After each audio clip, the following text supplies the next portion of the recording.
যাদের নামাজ পড়ার সময় দুনিয়াবি চিন্তা মনে আসে বা নামাজে অমনোযোগী তৈরি হয়, তারা ভিডিওটি শেষ পর্যন্ত দেখার অনুরোধ রইল।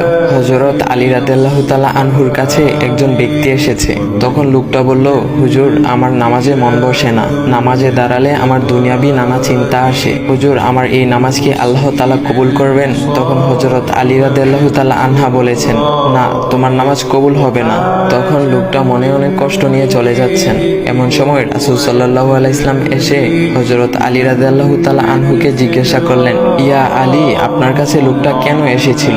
এসে দেখি মন খারাপ করে চলে গেল। কেন, কি হয়েছে আমাকে বলুন। তখন আলী রাদিয়াল্লাহু তাআলা আনহু বলেন, তিনি আমার কাছে জানতে এসেছেন যে নামাজে দুনিয়াবি চিন্তা আসলে নামাজ হবে কিনা। আমি বলেছি, না, তোমার নামাজ কবুল হবে না। রাসূল সাল্লাল্লাহু আলাইহি ওয়াসাল্লাম তখন বলেন, ইয়া আলী, আপনাকে আমি একটা চাদর উপহার দিতে চাই, তবে একটা শর্ত আছে। আলী রাদিয়াল্লাহু তাআলা আনহু খুশি হয়ে বলেন, ইয়া রাসূলুল্লাহ, কি শর্ত তা বলুন, আমি আপনার সকল শর্ত মেনে নিব। বুঝতেই তো পারছেন রাসূল সাল্লাল্লাহু আলাইহি ওয়াসাল্লামের চাদর বলে কথা। তখন রাসূল সাল্লাল্লাহু আলাইহি ওয়াসাল্লাম বললেন, ইয়া আলী, আপনি যদি এই মুহূর্তে 2 রাকাত নামাজ একনিষ্ঠভাবে পড়তে পারেন দুনিয়াবি সকল চিন্তা দূর করে, তাহলে আমি আপনাকে সেই চাদরটি উপহার দেব। আলী রাদিয়াল্লাহু তাআলা আনহু বলেন, এটা তো সাধারণ ব্যাপার। আলী রাদিয়াল্লাহু তাআলা আনহু তখন নামাজে দাঁড়িয়ে গেলেন আর তিনি নামাজ পড়তে শুরু করলেন। এমন সময় তার মনের মধ্যে শুধু ভাবনা চিন্তা আসতে শুরু করলো, আচ্ছা, আমাকে যে রাসূল সাল্লাল্লাহু আলাইহি ওয়াসাল্লাম যে চাদরটা দিবেন, সেটা কি ফাতিমার চাদর নাকি রাসূল সাল্লাল্লাহু আলাইহি ওয়াসাল্লামের? আচ্ছা, চাদরখানা দেখতে কেমন হবে?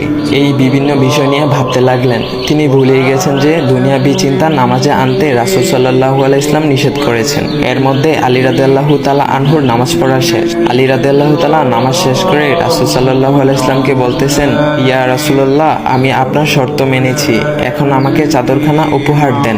রাসূল সাল্লাল্লাহু আলাইহি ওয়াসাল্লাম বলেন, ইয়া আলী, আপনি কি একনিষ্ঠভাবে দুনিয়াবি চিন্তামুক্ত ছাড়া 2 রাকাত নামাজ পড়েছেন? তখন আলী রাদিয়াল্লাহু তাআলা আনহা মুচকি হেসে বললেন, না ইয়া রাসূলুল্লাহ, আমি আপনার চাদর নিয়ে অনেক কিছুই ভেবেছি।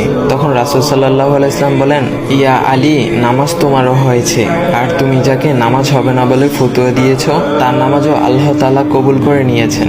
শোনো আলী, দুনিয়াবি চিন্তা দ্বারা নামাজ বাতিল হয় না, নামাজ মহান আল্লাহ তাআলা কবুল করে নেন। সকল ফরজ নিয়ম কানুন মেনে নামাজ পড়লে নামাজ হবে ইনশাল্লাহ। তবে আমাদের সকলের উচিত নামাজ আদায় করার সময় একমাত্র আল্লাহকে স্মরণ করে নামাজ আদায় করা। নামাজে দাঁড়ালে দুনিয়াবি চিন্তা মাথায় আসে, এটা শয়তানের একটা ফাঁদ। আল্লাহ তাআলা আমাদের সকলকে শয়তানের কুমন্ত্রণা থেকে হেফাজত রাখুক এবং সঠিকভাবে মনোযোগের সাথে নামাজ আদায় করার মতো তৌফিক দান করুক। সবাই বলি আমিন। চাইলে ভিডিওটা আপনি অন্যদের কাছে শেয়ার করতে পারেন, এতে অন্যদের ভুল ভ্রান্তিগুলো দূর হবে।